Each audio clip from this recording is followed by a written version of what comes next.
Hello friends, हमारे YouTube channel R2 sir Hindi पर आप सभी का स्वागत है। आप सभी के लिए लेटेस्ट ऑब्जेक्टिव क्वेश्चन लेकर आ चुके हैं।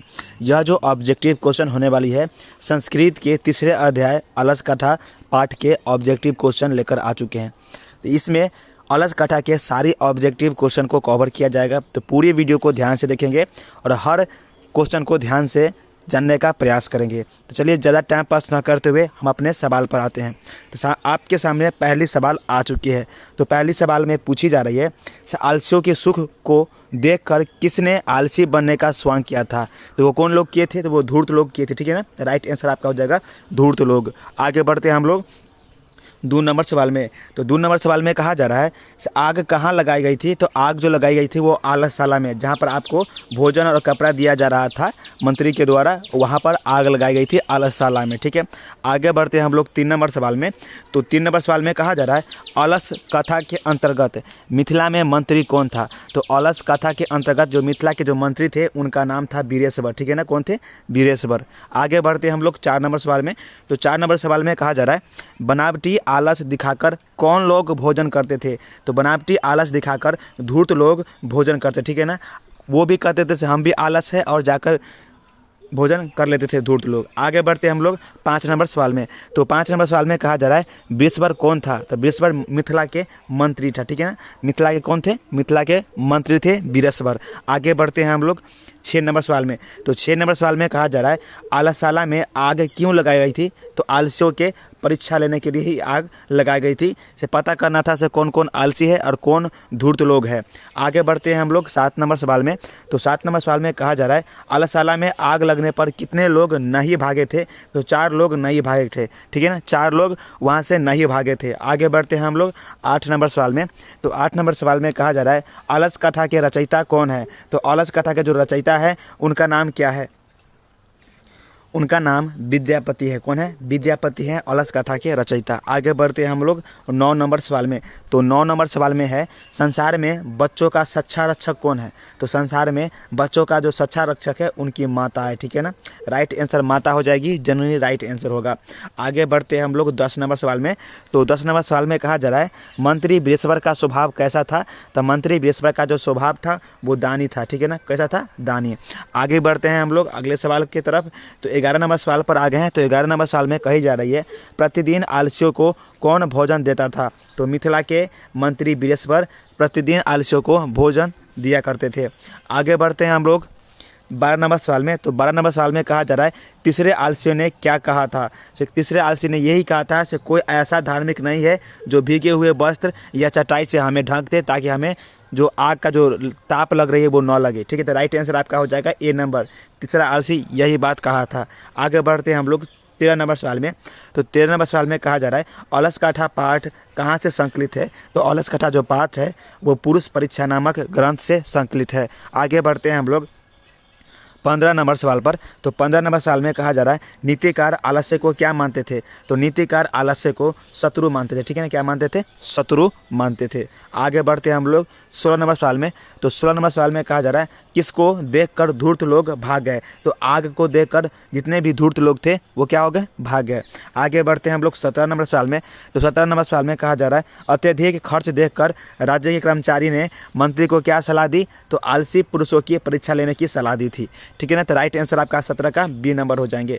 आगे बढ़ते हैं हम लोग 18 नंबर सवाल में। तो 18 नंबर सवाल में कहा जा रहा है, मैथिल कोकिल के नाम से कौन प्रसिद्ध है? तो वो विद्यापति है। ठीक है ना, कौन प्रसिद्ध है? विद्यापति को मैथिल कोकिल के नाम से प्रसिद्ध है। ठीक है, आगे बढ़ते हैं हम लोग 19 नंबर सवाल में। तो 19 नंबर सवाल में कहा जा रहा है, अलस कथा किस प्रकार की कथा है? तो ये हास्यात्मक कथा है। ठीक है ना, तो राइट आंसर आपका हो जाएगा बी नंबर। आगे बढ़ते हैं हम लोग 20 नंबर सवाल में। तो 20 नंबर सवाल में कहा जा रहा है, करुणे के बिना किसकी गति नहीं होती है? तो आलसियों की भी। ठीक है ना, अगर कोई करुणा वाले व्यक्ति नहीं होंगे तो आलसियों की रक्षा कोई नहीं कर सकता। तो राइट आंसर आपका ए नंबर हो जाएंगे। आगे बढ़ते हैं 21 नंबर सवाल में। तो 21 नंबर सवाल में कहा जा रहा है, अति सुधा प्रेरित होने पर भी कौन कुछ नहीं कर सकता है? तो वो कौन नहीं कर सकते हैं? तो आलसी लोग। आलसी लोग कितने भी कुछ हो जाए वो अपने पूर्ति करने के लिए भी वो कुछ नहीं करते हैं, ठीक है ना। तो आगे बढ़ते हैं हम लोग 22 नंबर सवाल में। तो 22 नंबर सवाल में कहा जा रहा है, घर में आग लगी देखकर कौन लोग पलायन हो गए थे? तो वो धूर्त लोग पलायन हो गए थे, ठीक है। तो आगे बढ़ते हैं अगले सवाल में 23 नंबर सवाल में। तो 23 नंबर सवाल में कहा जा रहा है, चारों आलस्यों को कैसे बाहर निकाला गया था? तो केस पकड़कर बाहर निकाला गया था। आगे बढ़ते हैं हम लोग 24 नंबर सवाल में। तो 24 नंबर सवाल में कहा जा रहा है, अलस कथा के रचयिता कौन है? तो वो विद्यापति है। कौन है? विद्यापति। आगे बढ़ते हैं हम लोग 25 नंबर सवाल में। तो 25 नंबर सवाल में कहा जा रहा है, नीतिकार आलस्य को बयां मानते थे। क्या मानते थे? शत्रु मानते थे, ठीक है ना। क्या मानते थे? शत्रु। आगे बढ़ते हैं हम लोग, सबसे बड़ा शत्रु कौन है? यहाँ पर शत्रु होना चाहिए, ठीक है ना। आलस्य का सबसे बड़ा शत्रु कौन है? तो आलस्य है, ठीक है ना। आगे बढ़ते हैं हम लोग 27 नंबर सवाल में। तो 27 नंबर सवाल में कहा जा रहा है, वास्तविक आलस्यों की संख्या कितनी थी? तो वास्तविक आलस्यों की संख्या 4 थी। आगे बढ़ते हैं हम लोग 28 नंबर सवाल में। तो 28 नंबर सवाल में कहा जा रहा है, बृहस्पति कौन था? बृहस्पति कैसा था? तो बृहस्पति था जो उनका दानशील स्वभाव था, ठीक है ना। आगे बढ़ते हैं हम लोग 29 नंबर सवाल में। तो 29 नंबर सवाल में कहा जा रहा है, बनावटी आलस्य दिखाकर कौन भोजन करते थे? तो वो धूर्त लोग करते थे भोजन, ठीक है। आगे बढ़ते हैं हम लोग अगले सवाल पर। तो अगला सवाल 30 नंबर में है। तो 30 नंबर में कहा जा रहा है, बनावटी आलस्य दिखाकर कौन भोजन ग्रहण करते थे? तो धूर्त लोग करते थे, ठीक है। तो आगे बढ़ते हैं 31 नंबर सवाल में। तो 31 नंबर सवाल में कहा जा रहा है, अलस कथा के अंतर्गत मिथिला में कौन मंत्री थे? तो वो बृहस्पति थे, ठीक है। तो राइट आंसर सी हो जाएंगे। आगे बढ़ते हैं हम लोग 32 नंबर में। तो चारों आलस्यों को कैसे बाहर किया गया था? तो वो केस पकड़कर बाहर किया गया था। 33 नंबर सवाल में तो कह रहा, घर में लगी आग को देखकर कौन लोग पलायन हो गए थे? तो वो धूर्त लोग पलायन हो गए थे।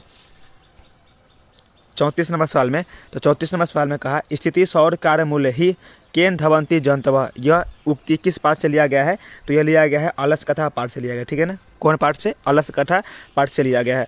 35 नंबर सवाल में आते हैं। तो 35 नंबर सवाल में कहा जा रहा है, अपनी भूख मिटाने के लिए कौन कुछ भी नहीं कर सकता है? तो आलसी लोग कुछ भी नहीं कर सकते हैं अपना पेट भरने के लिए भी।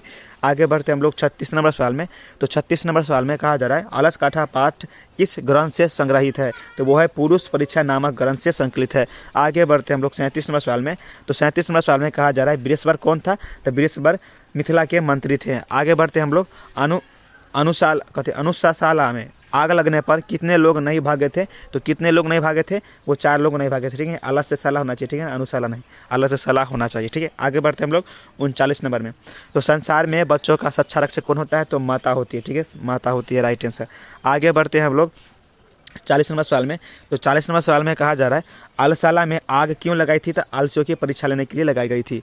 आगे बढ़ते हैं 41 नंबर सवाल में। तो 41 नंबर सवाल में कहा जा रहा है, आलस कथा पाठ में किस दोष का वर्णन किया गया है? तो आलस दोष का वर्णन किया गया है।